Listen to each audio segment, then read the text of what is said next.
Welcome into OutKick the Show. I am your fearless leader, Clay Travis. I hope all of you are having a fantastic Monday, wherever you may be across this great country or this great land. Right off the top, I want to remind you that beginning next week, I will be on the road every weekend for the biggest game in college football all over the South. Going to start off in Knoxville for a Thursday night kickoff. Then we're going to Clemson against Georgia on Saturday. September the 11th, we will be in Fayetteville, Arkansas for Texas going up against Arkansas. And then September the 18th, Alabama on the road against the Florida Gators down in Gainesville. That is how the first three games will go. Continue to update you on additional games. We're going to be announcing them in the future on Fox and Friends on a Wednesday morning. We will have a big bus. You will not be able to miss it. And it is going to be, I think, a lot of fun. Encourage you to make sure that you're paying attention to that. And I hope to meet a lot of you out there, YouTube, Facebook, Twitter, however podcast you are consuming this show right now. I can't wait to be able to hang out with you guys. Got to tell you, NFL and college football both are headed for a mess of a fall because they implemented COVID protocols which were predicated on the idea that there was almost going to be no failures of the COVID vaccine, no breakthrough cases. Unfortunately, there are a ton of breakthrough cases. Titans head coach Mike Vrabel just tested positive for COVID. Cam Newton is not getting COVID vaccinated, evidently, and he's now out 4 or 5 days after traveling and not being able to fulfill NFL COVID protocols. Got the Big Ten released its COVID forfeiture platform this week, I think today or Friday or whenever it was. There are so many different storylines that are out there surrounding these aspects that, again, everything the NFL and college football are doing is predicated on the idea that the vaccine basically leads to COVID zero. But that's not what happens. Look at Israel. Look at Iceland. Look at the most vaccinated countries in the world. Most of them are experiencing a summer COVID surge. In fact, many places are setting all-time highs for COVID infections, even in the wake of the vaccines, okay? So, what should be happening is the NFL should be saying this: hey, we encourage you to get vaccinated, but basically we're going to stop testing because there is zero threat from COVID to any NFL football player or college football player who's in decent health, much less than exist for the seasonal flu, which people have been playing through for generations. And in particular, I asked you guys a question, which I think is an interesting and good question. What percentage of you believe, if you had to, the difference between the NFL, whether there is a bigger danger for COVID or playing football?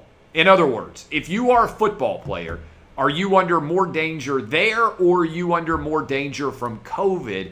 And wildly, 92% of you said football players are under more danger from football than they are from COVID. And this irony of the NFL being wildly protective when it comes to COVID after spending generations pretending that concussions weren't actually an issue for NFL players, it's pretty crazy, right? It's pretty crazy when you actually think about it from that perspective. But there's several other schools that are also making disastrous decisions. I think we talked about the New Orleans Saints, some other teams, but the first Power 5 college football teams to require a vaccine or a negative test, Oregon and Oregon State. So far, they are the only college football programs to require either a vaccine passport or a negative test. And here's the challenge.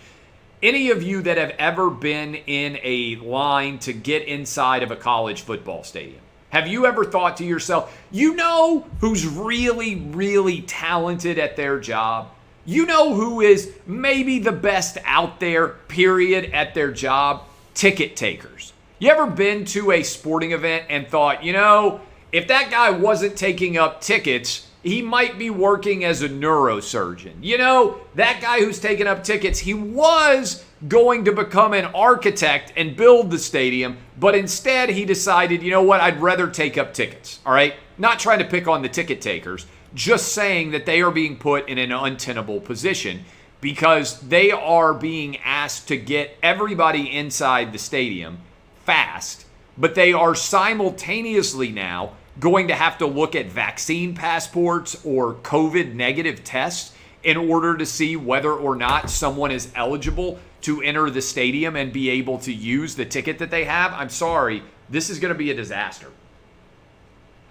Every time the NFL, for instance, changes a minor rule, like when you couldn't bring bags in. Remember when they changed that rule and all of a sudden women couldn't bring their purses in and had to be a clear bag and all this stuff? When they made that rule change, it was almost impossible to get in a stadium. And every time they change the rules, the lines get more substantial and become more of a mess. And so I'm telling you right now, with Oregon and Oregon State, we are likely to be dealing with a huge mess. Vaccines, get them if you want them. But the idea that you need a vaccine passport to go to a football game or you need a negative test to go to a football game, here is the great flaw of what is being sold right now by Joe Biden. There's a lot of flaws of what Joe Biden is selling, but he is selling the idea that if everybody were vaccinated, there would be no issues with COVID in the country. Here's the problem. 73% of adults 18 and up are vaccinated. 91%, maybe even 92% now of people over the age of 65 have received at least one vaccine shot. Yet, the number of people that are testing positive for COVID continues to skyrocket and is setting new highs in many different states. What Joe Biden is selling is the idea that if everybody were vaccinated, COVID wouldn't exist, and that's just not true. The Delta variant, if you look at the data out of Israel, is going to spread widely, even for people that have already been vaccinated. And I'm telling you, this is one of the major flaws of the NFL and college football as it pertains to their COVID policies. They're going to have a ton of vaccinated players testing positive and coaches all season long, so long as they continue to aggressively test during the cold and flu season. And there is a decent likelihood that your favorite players or your favorite team may have to deal either without top players playing or be forced to forfeit even with everybody vaccinated. And I don't think people are looking at the data, and I don't think they're recognizing it as much as they should. Now, I will say this, Joe Biden's approval has collapsed. The approval ratings for Joe Biden have fallen on their face, down below 50% now. They're continuing to fall substantially. Afghanistan, inflation, all of the issues that are surrounding right now, if you continue to work through Afghanistan, inflation, everything out there associated right now with the murder rate, also the border, and now the COVID failure. And Joe Biden's trying to push through a $3.5 trillion budget, which the vast majority of Americans recognize is going to make inflation even worse. I hope that we're going to see Joe Manchin and Kristen Sinema actually be willing to stand up to the Democratic Party and avoid going for all of this craziness. But look, the Democrats are headed for an electoral disaster for them in 2022. I'm talking about 1994 level Republican revolution, which may sweep across the country. I also believe that Joe Biden's approval probably is not going to be above 50% for the rest of his tenure. And I don't know about you guys, but every time I watch a Joe Biden press conference, I'm not sure that this guy is even going to be able to finish the press conference. He seems to be struggling mightily to just read off of a teleprompter, which is, terrifying, honestly, if you think about the fact that he now has potentially 3.5 more years of being the president of the United States. I don't feel good about him being able to remain president. And by the way, I don't even buy into the idea that the Democrats want to replace him now with Kamala Harris, because Kamala Harris has got even lower approval ratings than Joe Biden does. It's not going to go well at all. What is going well, by the way, is this new X chair. Comes with a brand new innovation, Elemax temperature regulation, that takes your seating comfort to a whole new level. I've been telling you guys, let me slide out of the way, that this chair is the most comfortable I have ever sat in. It feels amazing. The Elemax will allow you to experience cooling, heat, and massage in your lower back. Get a bit warm? How about some cooling? Get a bit cold? How about some warming? How about massage in your lower back as well? Maybe you're stressed from sitting in the chair and working too long. How about Elemax massage therapy? It will hook you up in a big way. And now with Elemax, your comfort's guaranteed.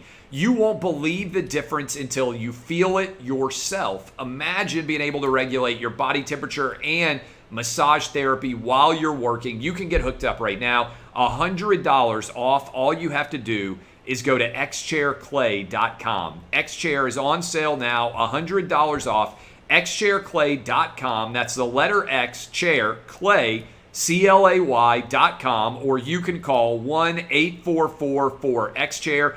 Xchair has a 30-day guarantee of complete comfort. You can finance your purchase for as little as $30 a month. Go to xchairclay.com now and use the code XWheels for free X-Wheel blade casters. That's xchairclay.com. The Braves are on absolute fire. 16-2 in their last 18. They have opened up a 5-game lead on the Phillies in second place. They're playing against the Yankees tonight, which should be a really entertaining game to watch. But they are now a monster favorite to win their division in the NL East. And I understand the NL East is not a fabulous division.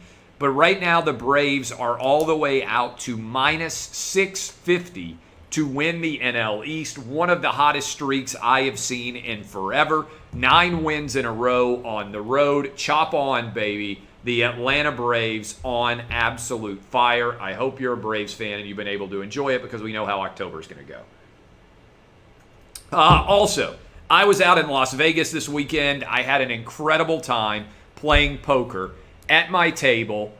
Ted Cruz, Mr. Beast, I'm going to talk about in a second, Doyle Brunson, Phil Hellmuth, and others. We had an amazing time, and it was really fun to be out in Vegas playing poker, hanging out with Doyle Brunson and Phil Hellmuth, 2 of the greatest poker players of all time. And my kids were blown away. I don't know how many of you are fans, but I know your kids probably are, especially if they spend a lot of time on YouTube.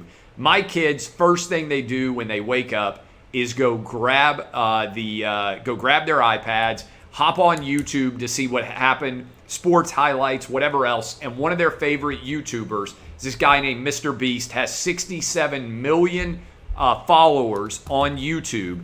And he is absolutely a massive YouTube sensation. And so he was playing poker with us. And I'm now the coolest dad on the planet, because Mr. Beast recorded a video for both of my kids, and they absolutely loved it. All 3 of my kids, I should say, my 13-year-old, my 10-year-old, and my 6-year-old, and that was pretty outstanding. A couple of other storylines that are out here. Did you see Nancy Pelosi did a big fundraiser? None of the people who were at her fundraiser were wearing masks. Only masked people were the wait staff. All of the people at the fundraiser were white liberals. And then all of the masked staff were minorities. This is just emblematic of the insane mask wars. There was a study that came out that said blue surgical masks, the ones that are so popular everywhere, provide almost no protection at all from COVID. At best, 10% reduction, which means 90% of all COVID germs are still out there, and that's if you're wearing them correctly. There is virtually no benefit whatsoever to wearing masks, and on kids, it matters even less. I would encourage you to go listen to the Clay and Buck show. We just had a great discussion about this, and I'm going to make sure I get the guy's name right. David Zweig. He wrote an article in New York Magazine. The science of masking kids at school remains uncertain. and he went through all of the data, and it is pretty fantastic. And look, there was a 90,000 kid study in Georgia, 90,000 kids, comparing the efficacy and usefulness of masks as it pertains to COVID versus not wearing masks at all, and they found no difference, okay? So everybody out there that is screaming about how kids need to be in masks, first of all, I think every parent deserves the right to make their own decision, okay? I think that's important. But the data doesn't exist which proves in any way that kids in masks are safer. It just doesn't exist.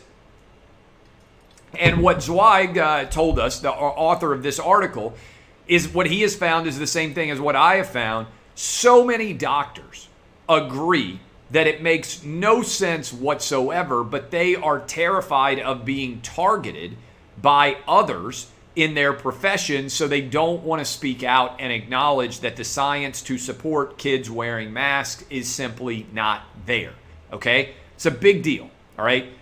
The Democrats like to claim that they're the party of science, but whenever they get pressed on whether masks work in schools or not, they just fall back on saying, well, of course they work. They're masks. That isn't actually a scientific argument. There is no data, not one iota of data that says masks work. In fact, the data actually suggests the opposite, that masks do not work.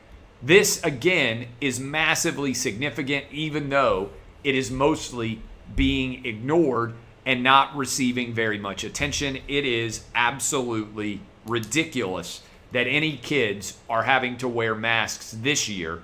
It is, by the way, never going to end. Years still of kids being forced to wear masks with no benefit. Remember, initially we were told 15 days to stop the spread. Even back in May, we were told that nobody who got vaccinated needed to wear a mask. 73% of adults in America, I believe is the latest number, have now been vaccinated. Over 90% of people 65 and over.